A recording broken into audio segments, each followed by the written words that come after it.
We arrive in Beijing mid-morning, and after meeting some of the rest of the group at the hotel, we go to lunch and then for a quiet stroll in Ritan Park. This was originally a temple to the sun goddess, and the mural depicts the legend of the sun goddess.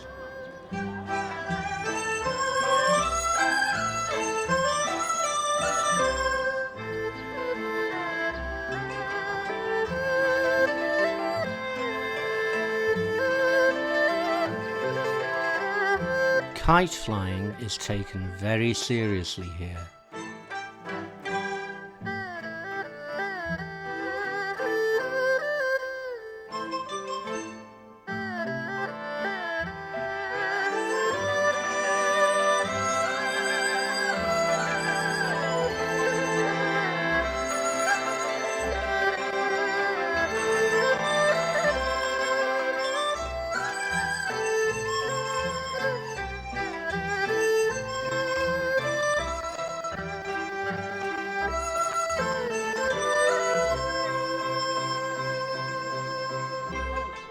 Gambling is illegal in China, so obviously these gentlemen aren't playing for money.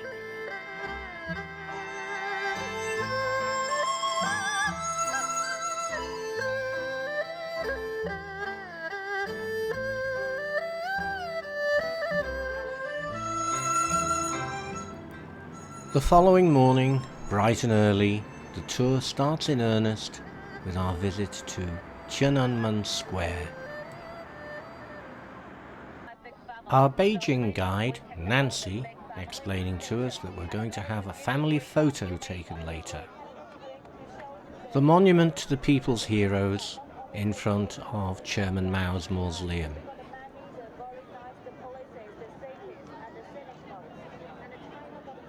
The Great Hall of the People. Visitors from all over China queue for hours to get a sight of Mao's embalmed body in his mausoleum. The building on the other side of the road behind the monument is the National Museum of China.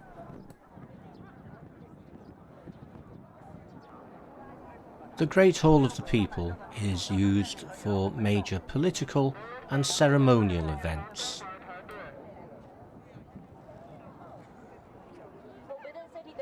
The national flagpole stands at the northern end of the square and is guarded by two impassive soldiers of the People's Liberation Army.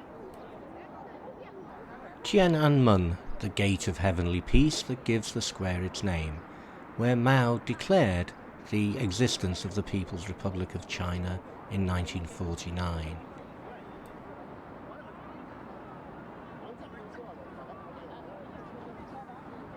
Our national guide Leo gathering us together for the next phase of the tour. But not before the family photo is taken. After passing through the Gate of Heavenly Peace, we enter the Forbidden City through the Meridian Gate, and we're facing the Gate of Supreme Harmony. That's the Meridian Gate, quite a long walk from the Gate of Heavenly Peace. Beyond the Gate of Supreme Harmony is the part of the palace where the Emperor conducted his public business.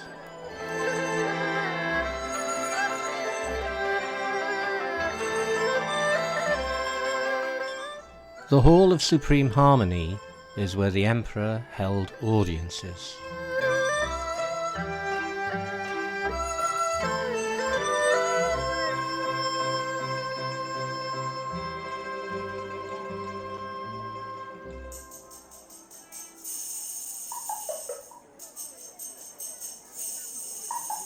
You can't go inside the Hall of Supreme Harmony, you can just peep in at the throne. Behind are the Hall of Central Harmony and the Hall of Preserving Harmony.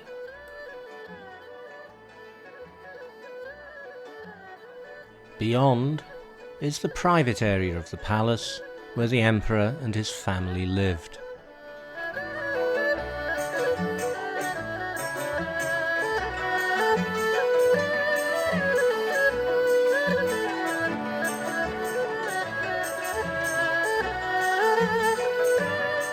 At this point, you have the opportunity to purchase a video of yourself magically flying over the Forbidden City in appropriate costume.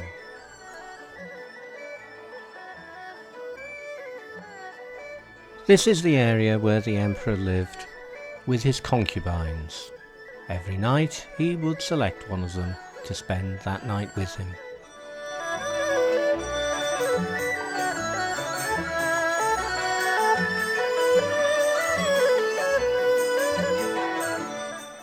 The Imperial Garden.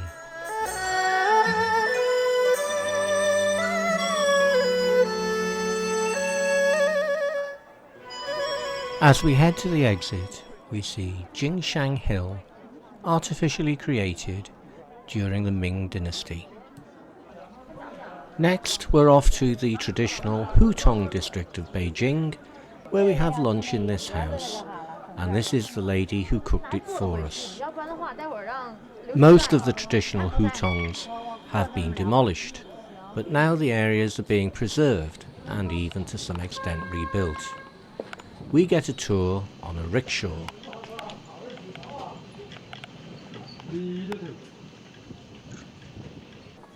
Bicycle transport is still very much in evidence around here, but so is the motor vehicle.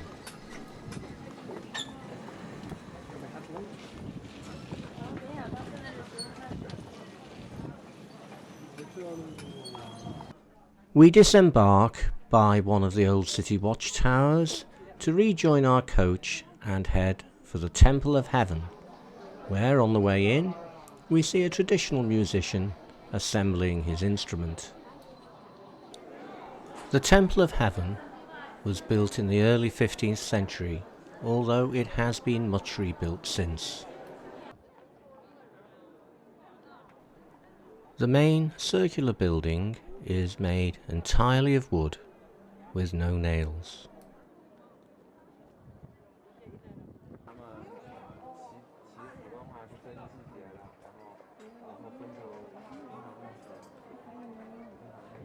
The temple includes 3 other large halls dating from the Ming period.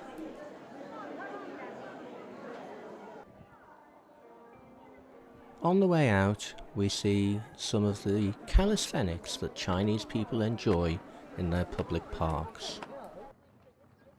Next morning, it's an early start to get to the Great Wall of China at Juyong Pass. We're there by about 9 o'clock, but already the site is absolutely heaving with mainly Chinese visitors. The wall here is very steep. In fact, it proved too steep for us to go very far. We explored the lower levels, but some of our group did make it quite high.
Time for us to leave, but still they're coming and climbing that steep hill.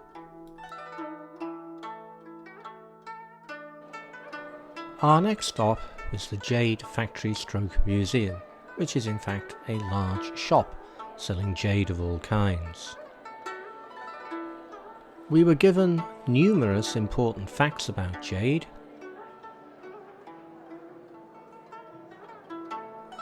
but somehow we managed to leave without buying any items. After lunch, it's the Olympic Park. The Dragon houses a 7-star hotel. The Bird's Nest Stadium.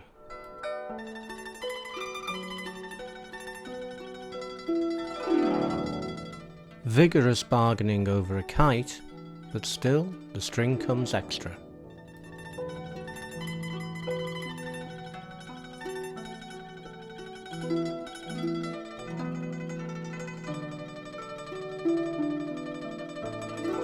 Next, the Summer Palace, a huge garden retreat for the emperors, with its artificial lake, 17-arch bridge, and many other buildings scattered around.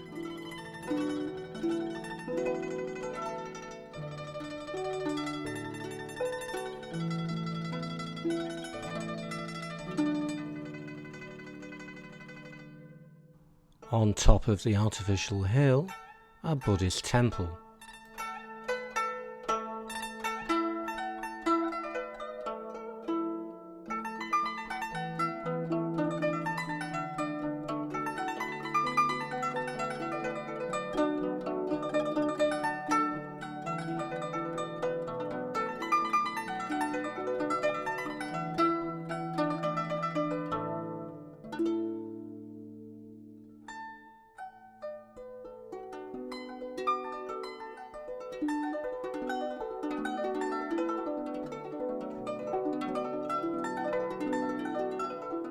The long corridor, 3/4 of a kilometre, was built in 1750 to protect the emperor's mother from the weather. A modern-day pleasure boat on the lake, and a marble boat for the emperor's family. We've no idea what this chap was writing in water. It's in traditional Chinese script, and our guide said they couldn't read it because they only understand simplified Chinese.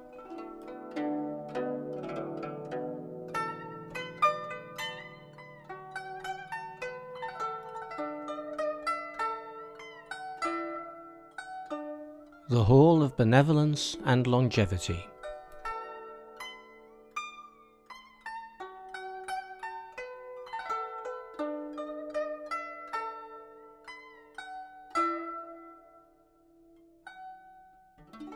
Next day we fly to the ancient city of Xian. We stop off at the Shaanxi Provincial Museum in the centre of Xian. In the main hall we're greeted by a massive Tang Dynasty stone lion. There's a collection of restored Terracotta Warriors, a foretaste of what we're going to see tomorrow.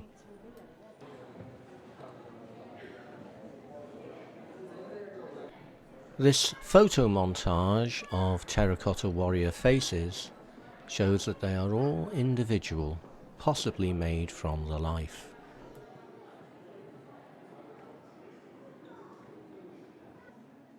There's also a collection of Tang ceramic animals. This miniature army of funeral attendants is from the Ming dynasty.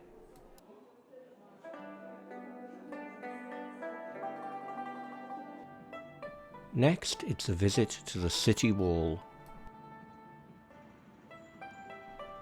Originally built in the Tang dynasty between about 600 and 900 AD, the wall was reinforced and extended during the Ming dynasty in the 14th century. The wall is 12 meters high and up to 14 meters wide at the top.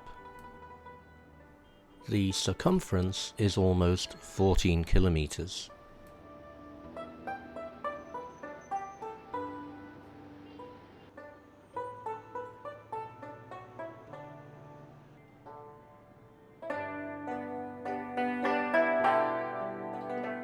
In the morning, it's the Terracotta Warriors, but to begin with, we're taken to the factory where the modern-day equivalents are being made.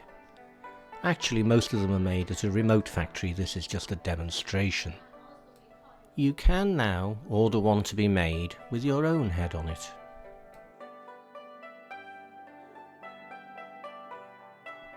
At last it's time for the main event, and we're taken to the visitor centre where the Terracotta Warriors were found and are now displayed.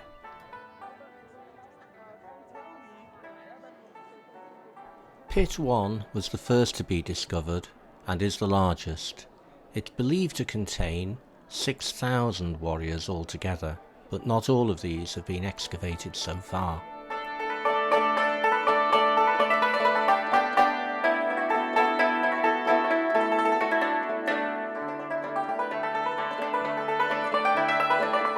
This is the well the farmers were digging in 1974 when they discovered the army.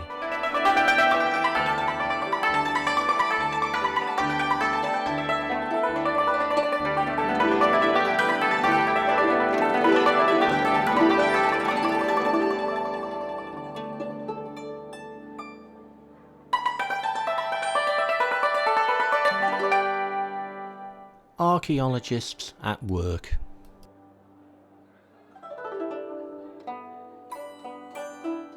Horses being restored.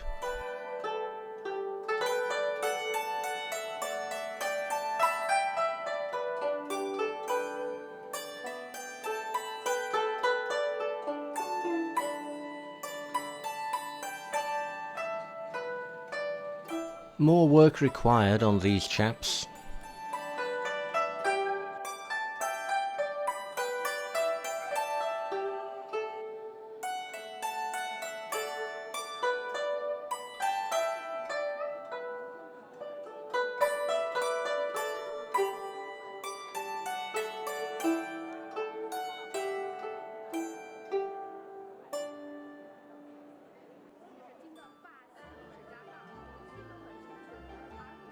This apparently is a tomb, dug here centuries after the warriors had been forgotten.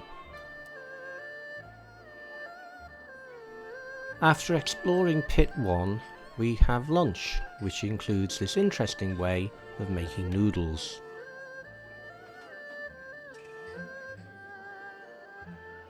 This pit contains the command centre of the army.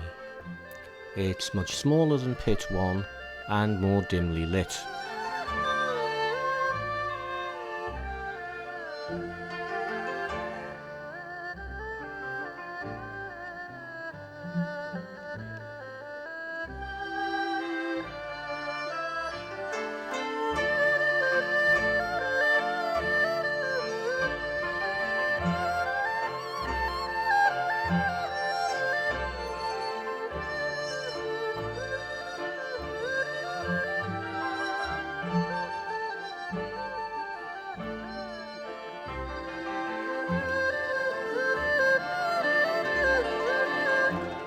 Finally, the museum, which contains some restored terracotta warriors, and also a couple of splendid bronze chariots.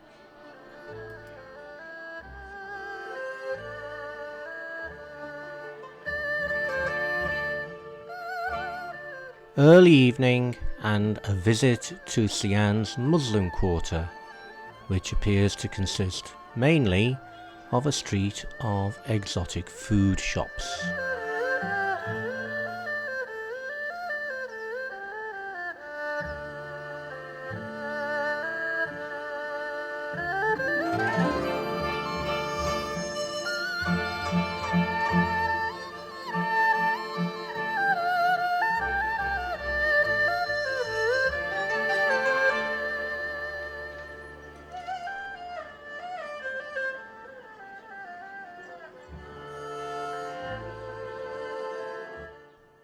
The following morning, it's a visit to the small Wild Goose Pagoda, which dates back to the Tang dynasty in the 8th century. There are craft shops and an opportunity for a small fee to ring the temple bell.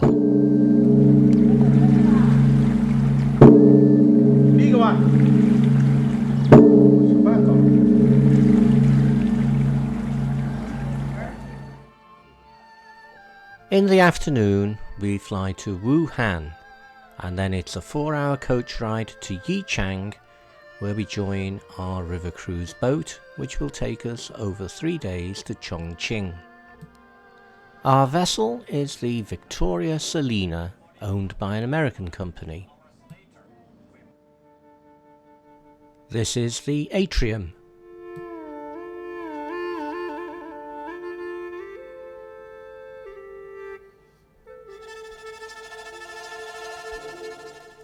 The dining room, where most of the meals were served buffet style.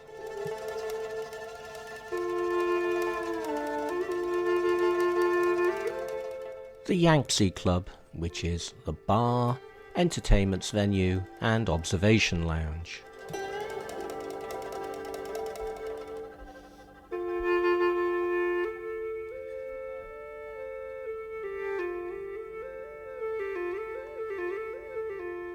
Plenty of open space on the top deck.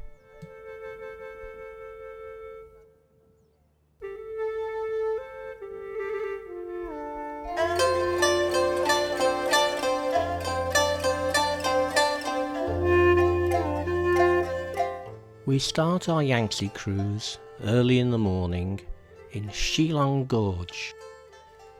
This is the longest of the 3 gorges, and at present we are some way downstream of the Gorges Dam.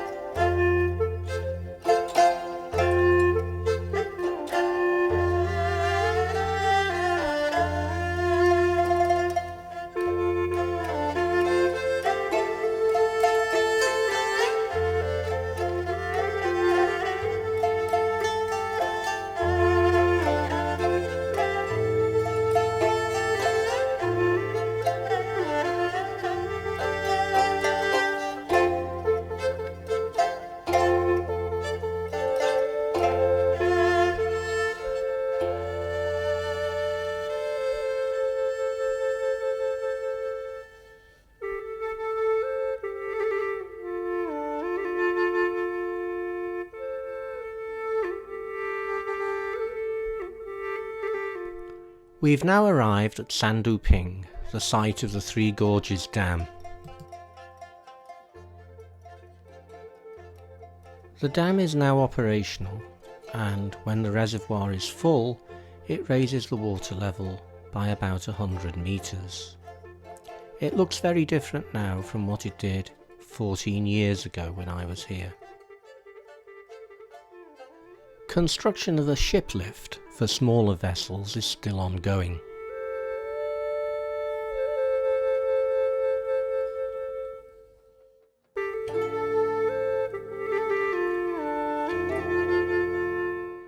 It does seem as if they've built a newer model since I was here 14 years ago.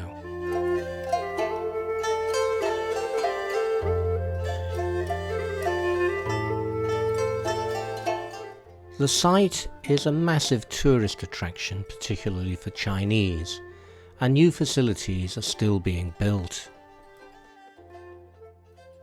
We're back on board now, heading towards the locks to continue our journey upstream.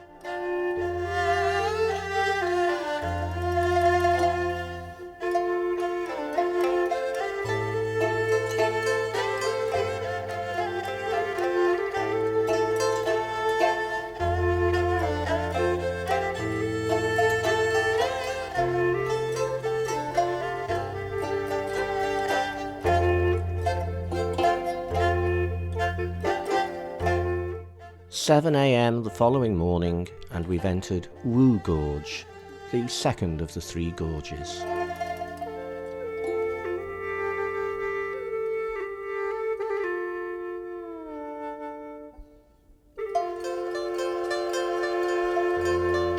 This is Goddess Peak.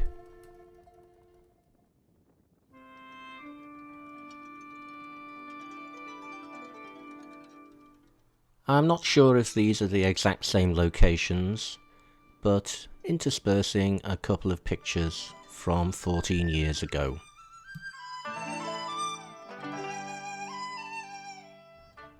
We've arrived in Wushan, where the Danang River joins the Yangtze, and we're leaving the Victoria Salina for a short while for a smaller boat to take a trip up the lesser three gorges. And some more grainy images from 14 years ago. There's nowhere to get out of the boat these days.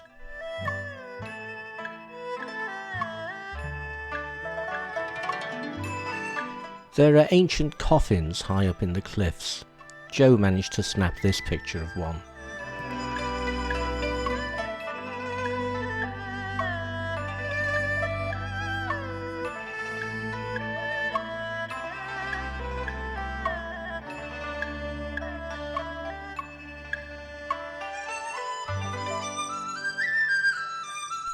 This is what the ancient walkway looked like, and this is the modern replacement higher up.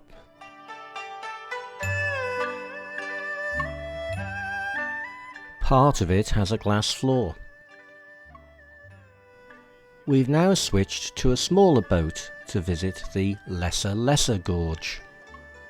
We have on board a former farmer whose land was flooded. He now earns a living entertaining tourists.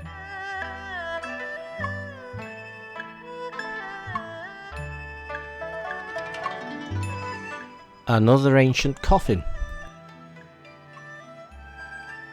We've reached the place where we need to turn round.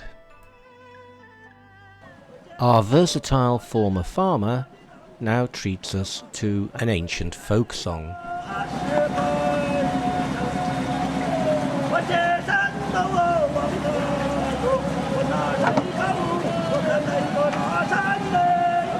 We're back at the point where we switch back to the larger riverboat to head back to Wushan.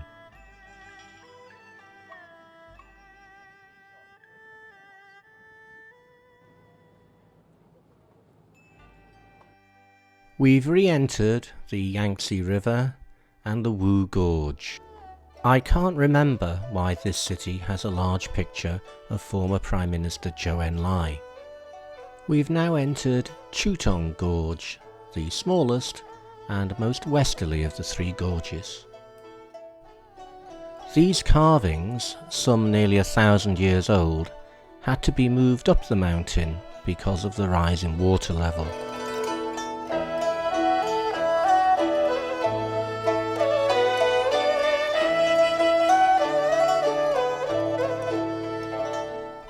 "7 a.m. the following morning, and we are now officially out of the three gorges.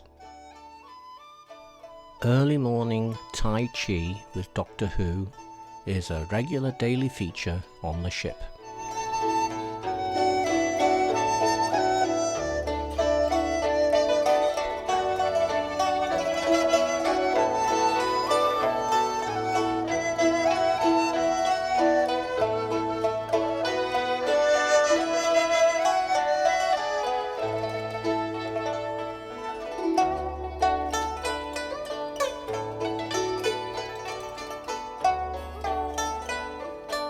We're approaching the ancient city of Fengdu, which has been made virtually an island by the rising water level.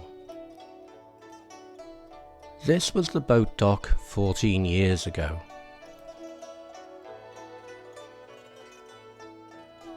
And today, there's a brand new visitor centre. On this ancient bridge, you're supposed to be able to have wishes granted.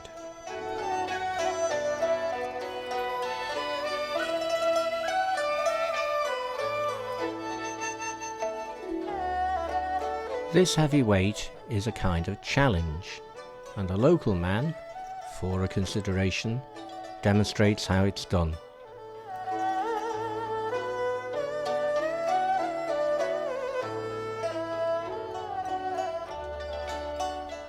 The several temples on the steep climb up the hill seem mainly to have been restored very recently. At last we've reached the top, and we get a panorama of the misty Yangtze and the new city of Fengdu on the opposite side of the river. There's our boat and a view from a similar spot 14 years ago. This temple is actually pretty authentic, being about 300 years old. It even has a pagoda, as proper Buddhist temples should.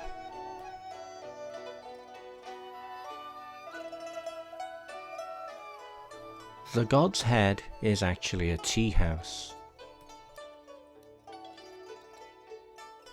Back down the hill for our last night on board. 7 AM, Chongqing, a city of over 30 million people. That's the brand new opera house.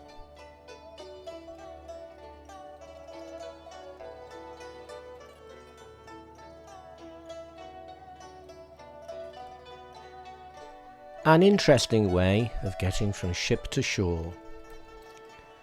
We're off to Chongqing Zoo to see the giant pandas, but there's no escaping early morning calisthenics in China.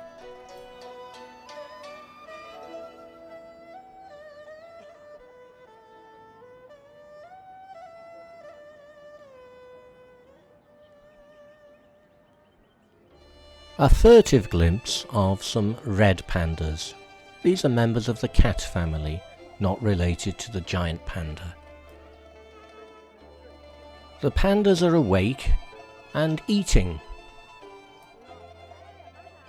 This one's got a 7-month-old cub.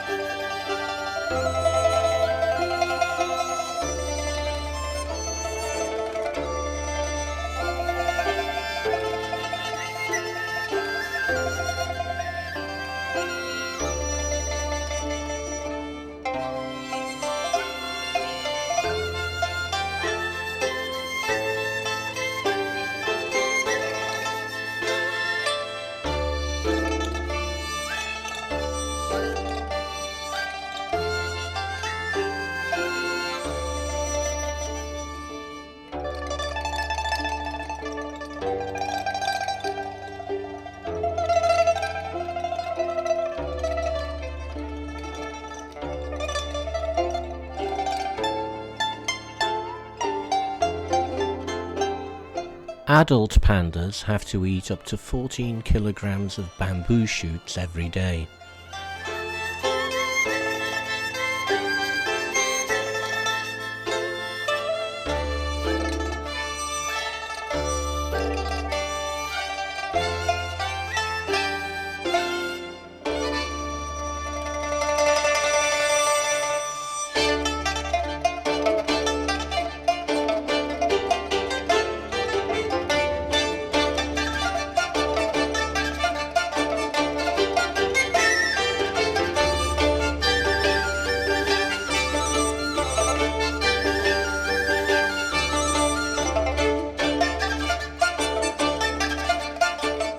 Then we fly to Guilin in South China. Our hotel is in the city centre.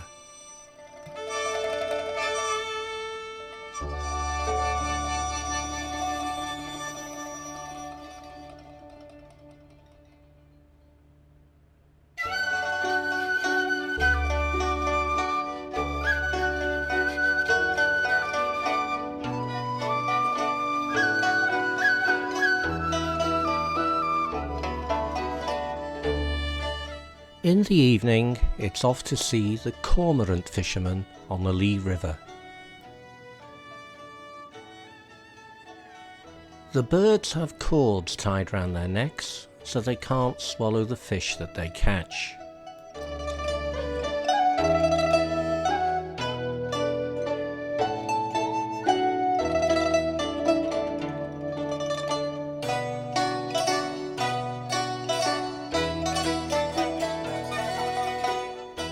In the morning, it's our Li River cruise. The starting point for this has been moved some way outside the city because it's so busy now. The boats have kitchens to prepare lunch, but Wendy provides packed lunches because previously some of their guests have complained about the hygiene. The cruise from Guilin to Yangshuo is about 50 miles and will take about 4.5 hours.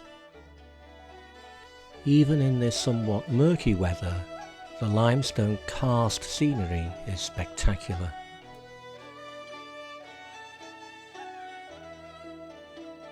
More fishing cormorants.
You're supposed to be able to see 9 horses on this cliff face. This is the scene on the reverse of the 20 yuan note.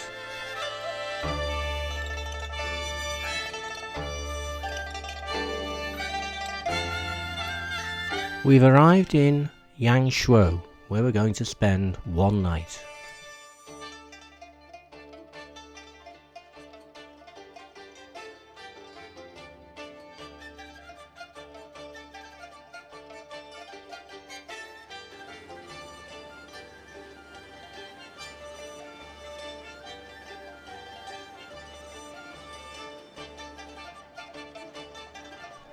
In the evening, we go to see the spectacular sound and light show Impression of Liu Sanjie. This takes place on the River Li to an audience of about 2,500. It was created and directed by the same person who devised the opening ceremony for the Beijing Olympics.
There are hundreds of performers, and you don't need to understand anything of the story to appreciate the spectacle.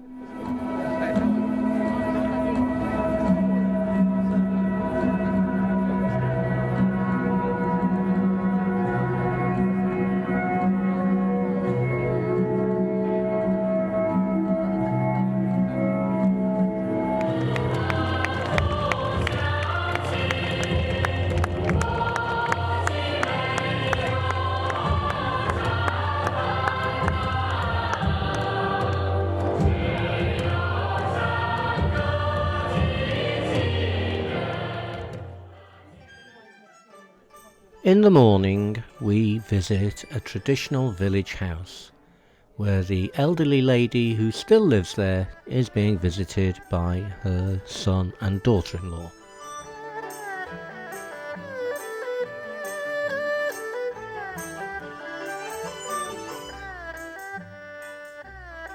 The main living room has a Confucian shrine, as well as a shrine of another sort to more recent heroes.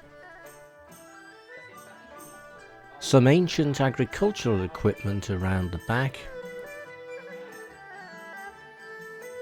and the coffin already prepared for its future occupant.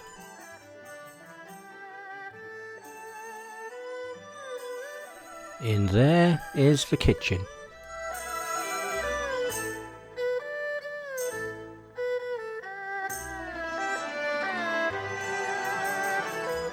A little way down the road, we've stopped to visit a rice paddy. Unfortunately, there's no rice, as this green crop will be ploughed in as natural fertiliser when the farmer eventually does plant his rice. In the afternoon, we're back in Guilin and at the Reed Flute Caves, where, with the aid of coloured lighting, we're able to see shapes in the rock formations.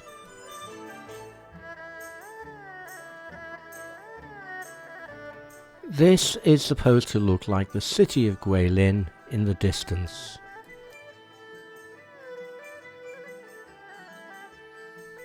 The next day we fly to Shanghai, and our first stop is People's Square, which is the site of the Shanghai Museum. Before 1949, this was a racecourse. Then it's on to the site of the former French concession area. This is still an area that includes some old colonial style buildings. It's been restored and is now home to some smart, expensive shops and cafes and restaurants.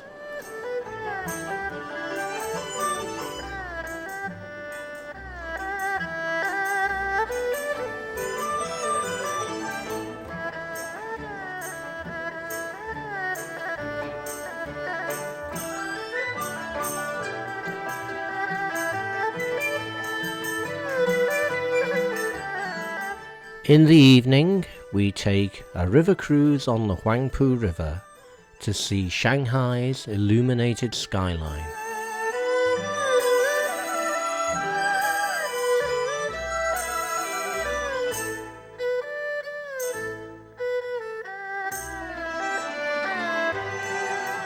This is the Bund, the Shanghai waterfront from where the foreign concessions effectively ran this part of China until the 1930s.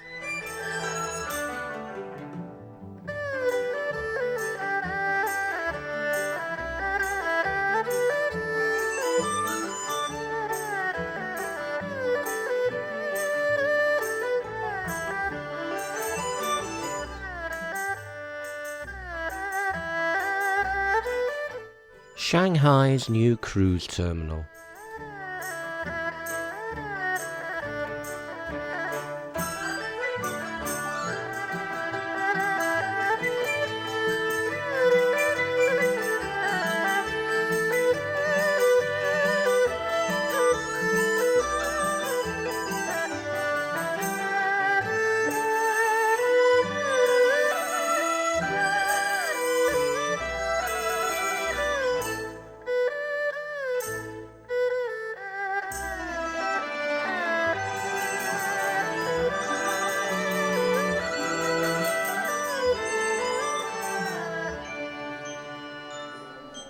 In the morning, our first stop is the Silk Factory / Museum / Shop, where we see the cocoons being separated and spun out, and these double cocoons being turned into filling for duvets. We managed to escape without actually buying anything. On our way to visit the old city centre, we pass some Chinese people having open-air ballroom dancing practice. The old town centre has been very much restored and is now essentially a tourist attraction with souvenir shops, cafes and restaurants. green tea being dried.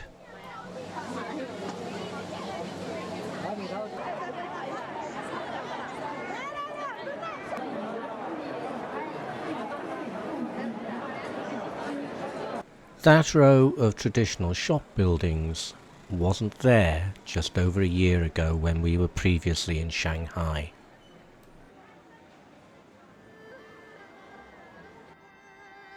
After lunch, it's the Bund to see it in daylight. The skyscrapers of the Pudong financial district are even thicker on the ground now than they were 14 years ago.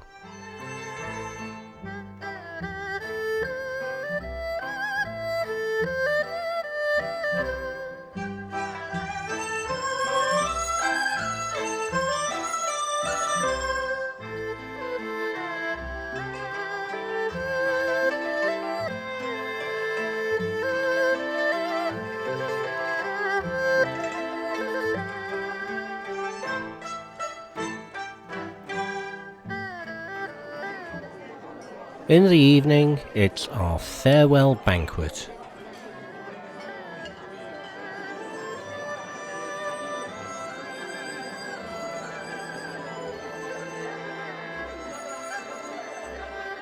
Leo became quite emotional. And a final farewell drink in our hotel bar. The following morning, we're off for our extension of a couple of days in Tokyo. The first day we have a half-day tour of Tokyo highlights, starting at the Tokyo Tower, which happens to be just behind our hotel. From 150 meters up, the view of the hotel and the adjacent Zozoji Temple.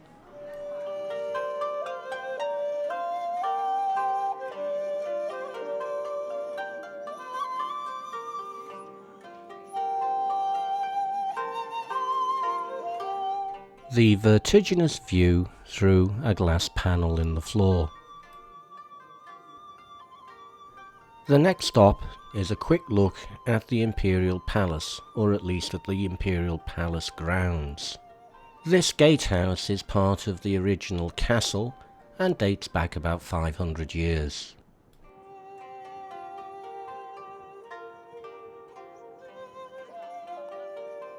Next, the Sensoji Temple, which is described as the oldest temple in Tokyo, but like virtually every other building in Tokyo, it was destroyed during World War II and rebuilt later.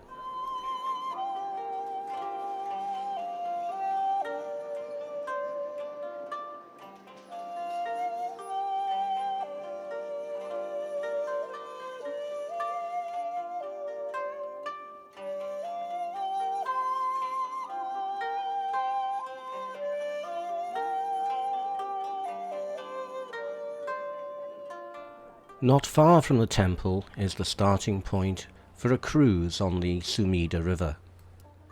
The Sky Tree is now Tokyo's tallest building and was just about to be opened.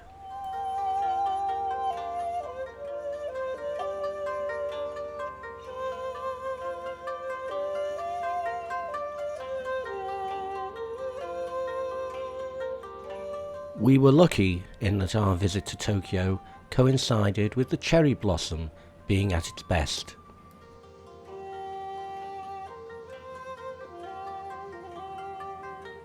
That's Tokyo's fish market. The cruise ends within reasonable walking distance of our hotel, so we walked down to visit our neighbour, the Zojoji Temple. This was the family temple of the shoguns when they were in charge in Japan, but like everything else in Tokyo, largely rebuilt since the war. These memorials are to children who died before their parents. Next day was our full-day trip to Mount Fuji, which is supposed to look like this, but when we got there, looked like this.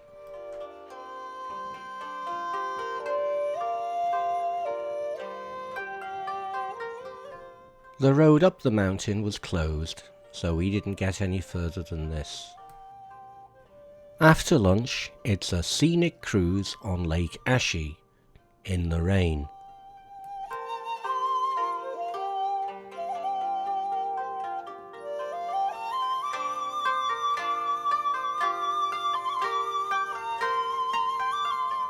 This area is a very popular tourist destination, particularly with Japanese tourists.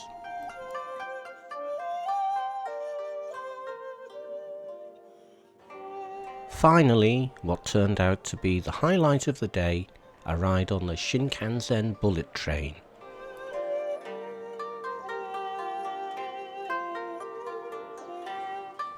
The Shinkansen runs on dedicated tracks, separate from the rest of the Japanese railway system.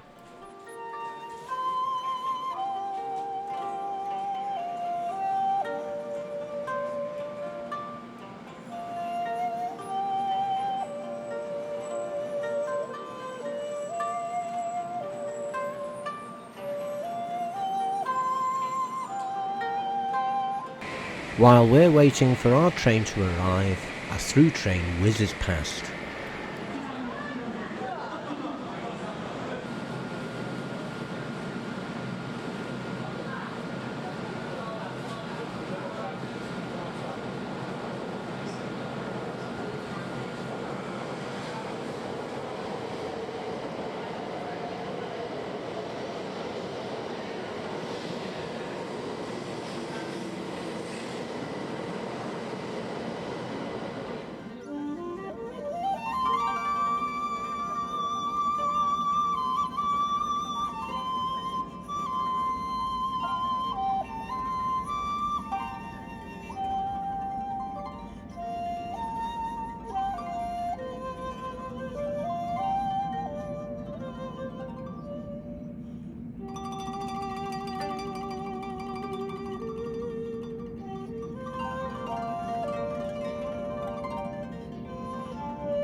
And now it's almost over.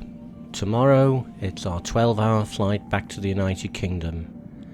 But it's been a great couple of weeks with a fantastic group of people, and we would definitely recommend Wendy Wu to anyone.